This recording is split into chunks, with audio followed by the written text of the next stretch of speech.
That's sport for us. Bye-bye.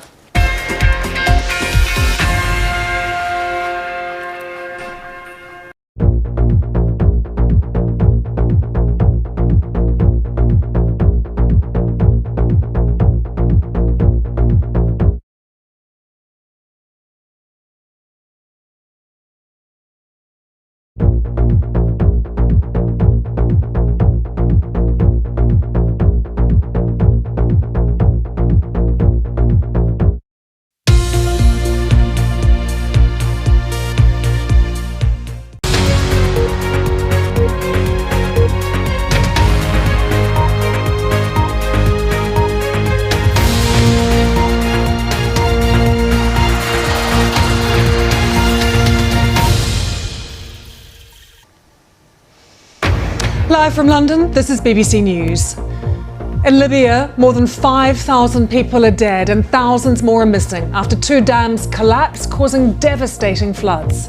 Search and rescue teams in Morocco reach mountain villages devastated by last week's earthquake. At least 2,900 people are dead there. Talks between President Putin and Kim Jong-un have wound up, with the Russian leader promising to help North Korea build satellites and develop its space program. And Russia says Ukraine has carried out a missile attack on the home of its Black Sea fleet in Crimea. It's caused a large fire at a Sevastopol shipyard.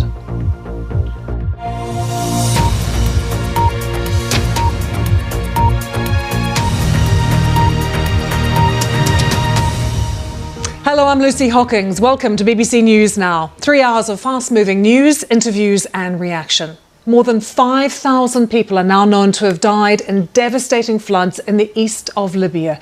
We have the latest pictures for you from Derna. At least 30,000 people there have been left homeless. We're getting these figures from the International Organization for Migration. But this is the area most severely affected by the collapse of 2 different dams, and the resulting flood, well, waters swept away bridges and homes. It's an absolutely devastating picture there.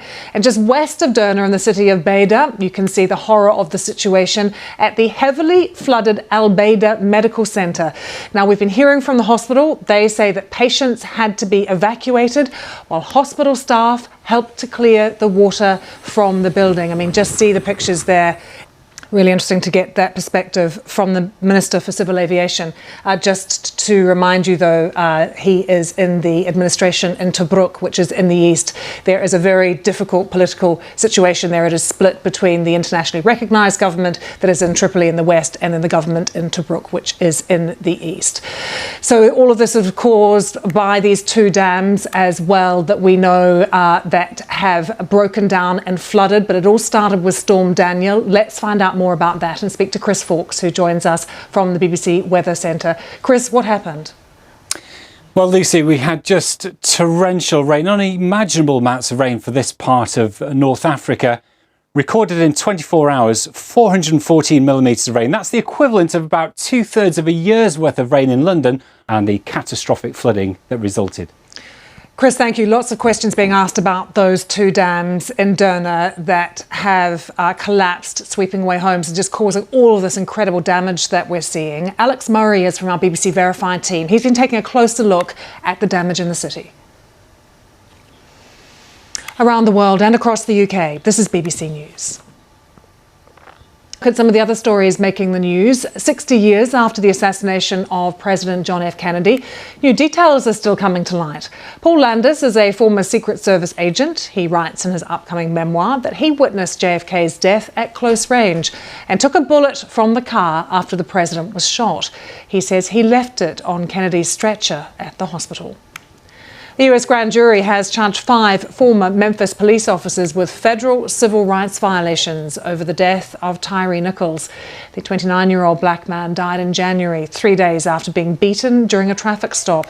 His death led to nationwide protests. The 5 black officers pleaded not guilty to separate state charges. Apple has unveiled its new iPhone 15. The biggest change is the charging port. It no longer takes a lightning charger, but the USB-C cable, bringing it in line with other smartphones. Many other Apple products, including newer MacBooks, already use the USB-C. A new EU law requires all smartphones to include the ports by next year. You're live with BBC News. Search and rescue teams have reached remote Moroccan mountain towns devastated by last Friday's earthquake, which killed more than 2,900 people. The 6.8 magnitude quake, stretching from the high Atlas Mountains to the city of Marrakesh, destroyed buildings and left survivors homeless and in urgent need of shelter, food and clothing. Let's take you live now to our Middle East correspondent Tom Bateman, who has been working with some US aid workers there right at the foot of the Atlas Mountains. Tom, good to see you. We've been talking about the absolute devastation and the awful pictures that are coming out of Derna and Libya. It's just a tragic picture there. You yourself now seeing what has happened after the earthquake in Morocco. Tell us about what you've been witnessing and who you've been speaking to. We're going to bring you more on that story, some analysis of what Vladimir Putin and Kim Jong-un might have got out of this meeting, how strategically important the meeting might have been. So do stay with us here on BBC News.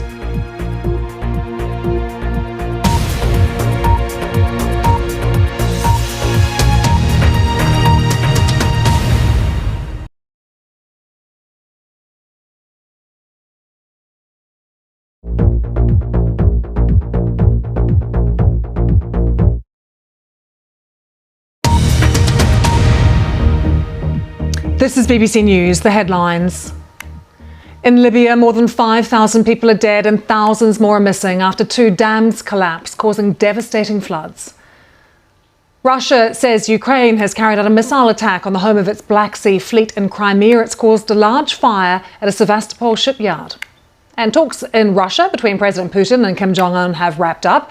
It's feared an arms deal could have been discussed. We're going to speak to a defence specialist about what this could involve.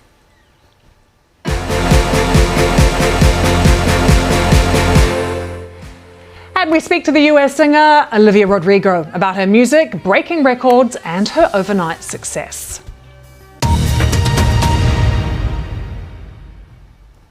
Let's return to our top story here on BBC News. More than 5,000 people are confirmed dead in eastern Libya's devastating floods. Many thousands more are injured or missing. The focus at the moment is on Derna, which is a city of more than 90,000 people. It's bisected by the Wadi Derna, a seasonal river that flows from the highlands to the south. And it's normally protected by flooding by a series of dams. But two of those dams collapsed on Sunday night, unleashing raging waters that swept away residential neighbourhoods on both banks of the river. The second of those dams sitting before the coastal roads and the Mediterranean city. Jane McKenzie there, around the world and across the UK. This is BBC News. Let's take a You're live with BBC News. Let's return to reports that Ukraine has used long-range missiles to carry out a major attack on the home of Russia's Black Sea fleet. Live to our diplomatic correspondent in Kyiv, Paul Adams, who is there. Paul, what details do we have of this attack? Olivia Rodrigo talking to Mark Savage there. Let's take you live to some pictures we're getting in right now from Morocco because search and rescue operations are continuing there. This is the town of Talat en Yacoub. They are still dealing with the aftermath, of course, as they will for a long time, of this deadly earthquake that has killed more than 2,900 people and left hundreds of thousands of people homeless. Sadly, we are hearing from Morocco that chances are fading fast for finding any survivors, but they're still trying. There are search and rescue teams there, as you can see, on the ground, just digging through the rubble, hoping to reach people who may still be trapped. But it is a desperate situation for them. These pictures coming to us live right now from Morocco. Do stay with us.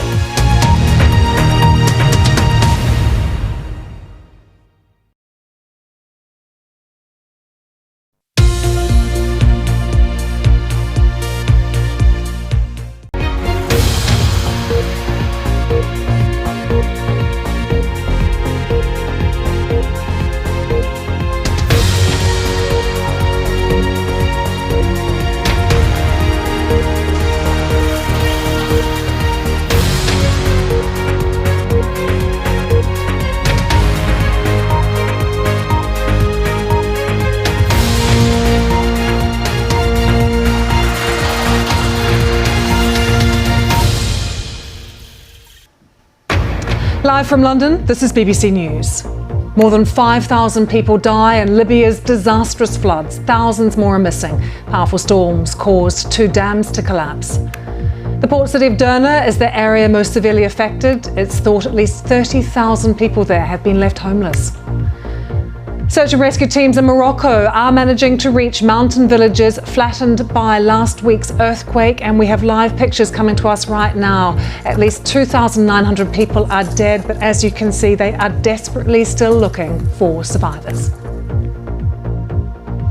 Talks between President Putin and Kim Jong-un wrap up, with the Russian leader promising to help North Korea build satellites and develop its space program. Russia says Ukraine has carried out a missile attack on the home of its Black Sea fleet in Crimea. It's caused a large fire at a Sevastopol shipyard.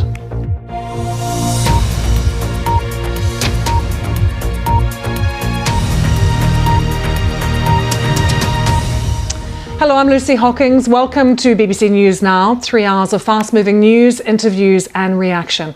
We're going to bring you all the very latest from both Libya and from Morocco. Africa facing these 2 devastating emergencies right now, catastrophic for both of those countries. Around the world and across the UK, this is BBC News.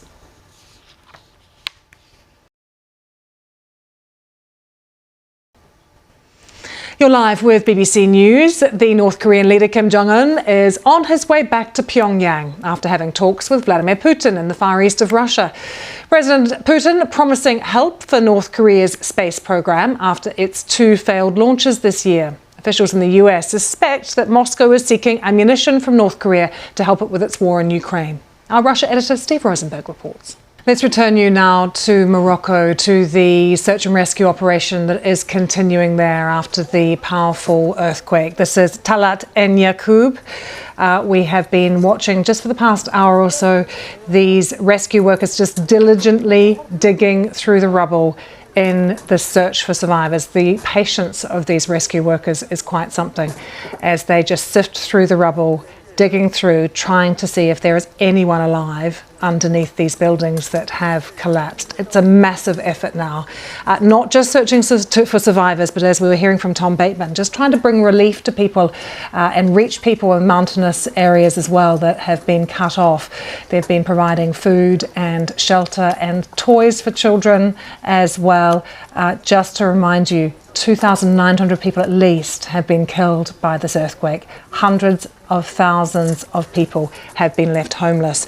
And we have the page for you on the website as well, bbc.com, just talking about all the young volunteers who have answered the desperate call for help in Morocco.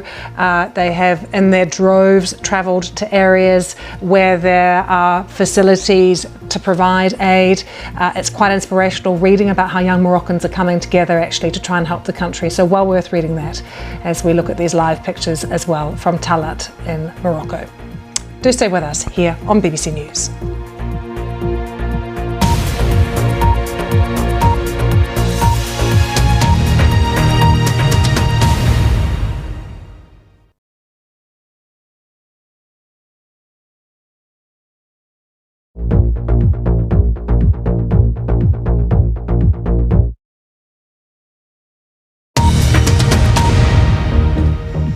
This is BBC News, the headlines.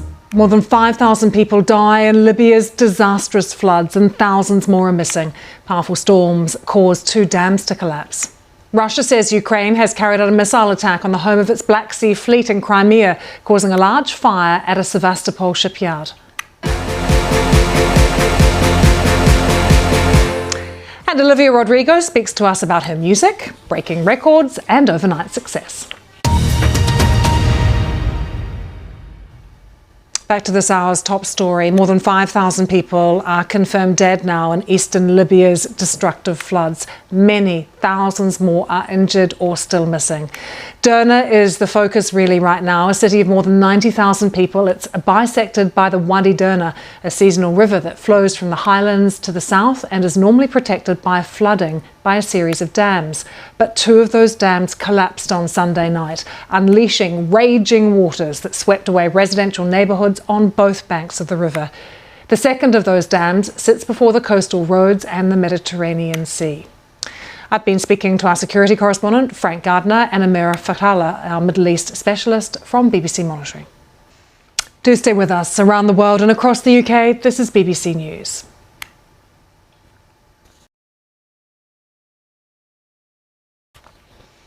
You're live with BBC News. Let's return to reports that Ukraine has used long-range missiles to carry out a major attack on the home of Russia's Black Sea Fleet. Our diplomatic correspondent Paul Adams is in Kyiv. He explained to us what it all means. The exceptionally talented Olivia Rodrigo there speaking to Mark Savage. Let's just show you some incredible footage that we've just had in from Hawaii. Look at that. This is the Kilauea volcano. It is one of the most active volcanoes in the world. And you can tell that from these pictures, roaring back to life on Sunday afternoon local time. All of those fountains of lava being thrown up into the air, 20 metres high. In fact, experts saying remarkably, this eruption does not pose a threat to any communities, but the pictures are certainly exceptional. Pictures from Hawaii there with lava being thrown 20 metres up into the air from the Kilauea volcano.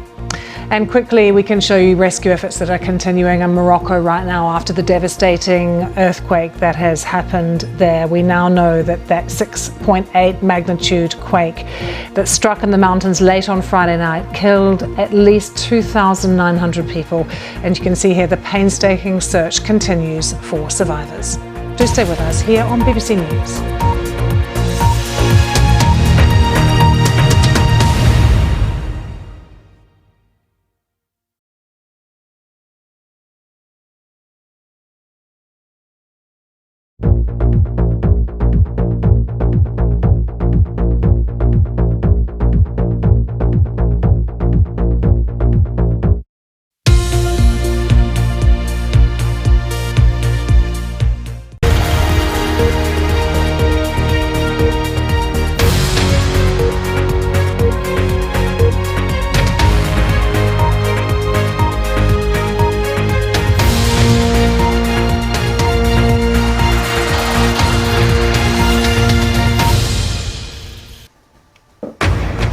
Live from London, this is BBC News. More than 5,000 people die in Libya's disastrous floods. Thousands more are missing. Powerful storms caused 2 dams to collapse. The port city of Derna is the area most severely affected, and it's thought at least 30,000 people there are now homeless. Search and rescue teams in Morocco reach mountain villages flattened by last week's quake. At least 2,900 people are dead across the country. And talks between President Putin and Kim Jong-un have wrapped up, with the Russian leader promising to help North Korea build satellites and develop its space program.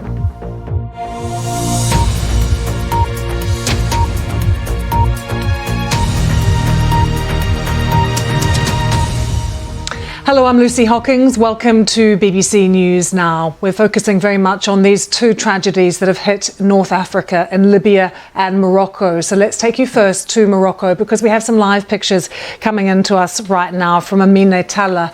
And what you can see here is the painstaking work being done by rescue teams as they dig through rubble, trying to look possibly for survivors from the devastating quake that hit the country. We now know that the 6.8 magnitude quake that struck late on Friday killed at least 2,900 people and injured many, many thousands more. And what we're seeing is teams from around the world now that have arrived to help, digging through the rubble, searching here for some kind of survivors. It has to be said it's the army, though, that is leading relief efforts, but they are being backed up by aid groups and teams from 4 other countries. It's really difficult out here. This is a mountainous, steep area in the Atlas Mountains. Roads have been very much damaged, infrastructure as well, making it really difficult to get to some of these areas. But we're focusing here on one of the worst hit areas as this search continues. Tom Bateman there in the mountains in Marrakesh. Coming up, we're going to bring you more on one of our other top stories here on the BBC today, the meeting between Kim Jong-un and President Putin. Stay with us. Around the world and across the UK, this is BBC News. Let's take a look at some of the other stories making the news. A man has been arrested on suspicion of possessing a dangerously out-of-control dog following an attack on an 11-year-old girl in Birmingham. Anna Pawn suffered serious arm and shoulder injuries when she was attacked by an American Bully and Staffordshire Bull Terrier crossbreed while shopping with her sister on Saturday. West Midlands Police say the dog is in secure kennels. 4 people are facing fraud charges over the collapse of UK bakery chain Patisserie Valerie. They include the former chief financial officer, the chain collapsing suddenly in 2018 with more than 900 jobs and 70 branches lost. The Serious Fraud Office says the suspects concealed £10 million in debts. They're expected to appear in court next month. A British soldier has been charged in Canada with second-degree murder. Craig Gibson is accused of assaulting Brett Sheffield in Toronto on August the 28th.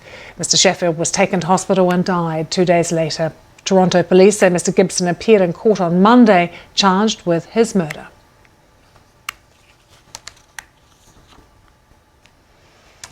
You're live with BBC News. The North Korean leader Kim Jong-un is on his way back to Pyongyang after meeting Vladimir Putin in Russia's Far East. The Russian president promising help for North Korea's space program after this year's 2 failed launches.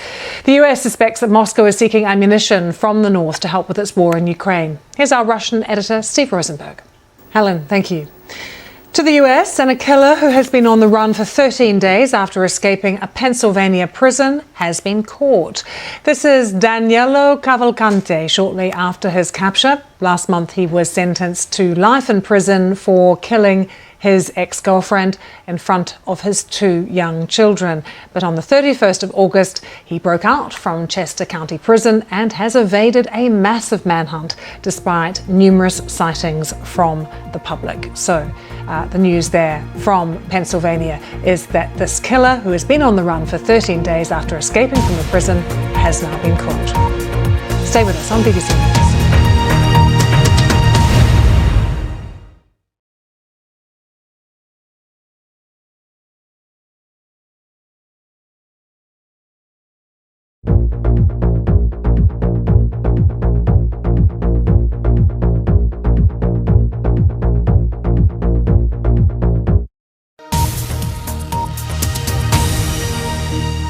Now on BBC News, the latest business news from across the globe. World Business Report.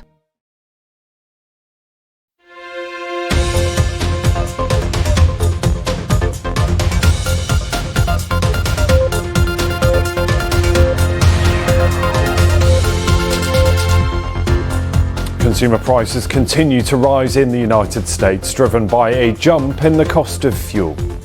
And strike action takes a dent out of the UK economy. Official figures show the economy shrank again last month. We'll assess what happens next.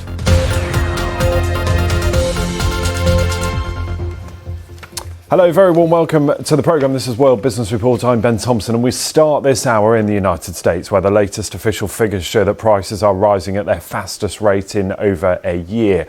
A surge in the cost of fuel pushed up US consumer prices by 0.6%. If you strip out the volatile cost of food and fuel, while the underlying rate, it was half that, coming in at 0.3%. Now, it could give America's central bank some breathing room, encouraging the Federal Reserve to keep interest rates on hold next Wednesday. So let's talk some more with Stephen Blitz. He's chief US economist with TS Lombard. And Stephen, good to have you with us. And no great surprise here. We know that food and fuel is pretty volatile right now. What does it tell us, though, that underlying figure? It does, doesn't it, buy the Fed some breathing room? Stephen, good to have you with us. Thanks for joining us. Stephen Blitz there, Chief US Economist at TS Lombard. Breaking news from the newsroom. Daniel has the details. Hi, Daniel. Good to talk to you. Thanks so much. Daniel Sanford there, live in the newsroom. Now, here in the UK, new figures that were published earlier reveal that the economy shrank by 0.5% in July. That is the largest contraction since December of 2022. Now, economists had expected that the outputs of the economy would drop by about 0.2%. It makes today's figures far worse than projected. Well, July saw an overall decline in all major sectors of the economy, including services, manufacturing and construction. But Finance Minister, Chancellor Jeremy Hunt, has said there are many reasons to be confident about the future. So what exactly is going on? I spoke to Jackie Bowie, who's head of Europe at Chatham Financial. I started asking her why the Chancellor is so upbeat. Jackie Bowie speaking to me a little earlier. A few other business stories to bring you up to date with this hour, and the latest figures from the European Union show industrial production fell by 1.1% month on month in July, making a 2.2% drop across the Eurozone compared to July of last year. Well, the numbers were weaker than expected. The European Commission says exports suffered from weaker global demand, particularly from China. TikTok has announced it is officially rolling out its e-commerce business in the United States after months of testing. Chinese owner ByteDance is wanting to capitalise on the popularity of the social media app. TikTok's bringing online shopping through a series of features on its main app, and it's hoping to replicate the success it's had with that on its Asian platforms. The Australian airline Qantas has lost an appeal against a ruling that found it illegally sacked 1,700 baggage handlers and cleaners during the pandemic. Qantas said it was a necessary cost-cutting measure designed to keep the airline afloat during the pandemic. Well, the jobs were then outsourced. Trade unions say the High Court decision is a historic victory for workers. And here in the UK, the owner of Poundland has agreed to take on the leases of dozens of Wilko shops after it went into administration. Pepco, which owns Poundland, is expected to convert up to 71 Wilko stores to the brand. In a statement, Pepco said that Wilko staff would have priority when applying for new jobs at the Poundland shops. Continuing coverage of that breaking news throughout the afternoon here on BBC News. There's more on all those stories, of course, on the website bbc.com/news. If you want to reach me, I'm online at Ben Thompson TV. We will see you for another edition of World Business Report very soon. Bye-bye.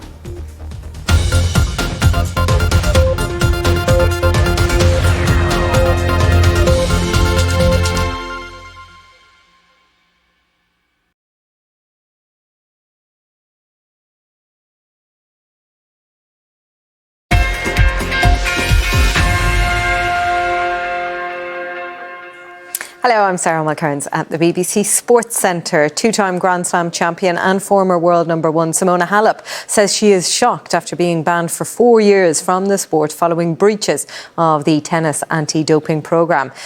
That is all the sport for now. Remember, you can stay right up to date using the BBC Sport website and the app, and we will see you again soon. See you soon, Sarah. Thanks so much. Just to remind you, we are keeping a very close eye on our breaking news of the last few minutes that the 3 adults who were living with Sarah Sharif in Woking before the 10-year-old died are returning to the UK from Pakistan. This is Sarah's father, his wife, her stepmother and his brother are booked on a flight landing at Gatwick Airport tonight. They have changed in Dubai. It is not yet confirmed, though, that whether or not they boarded the flight in Dubai. We're going to be hearing more from our correspondent on this story shortly.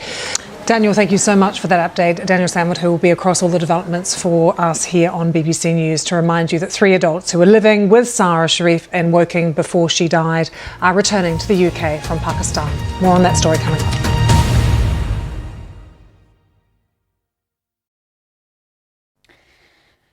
Hello there. I suppose a reversal of fortunes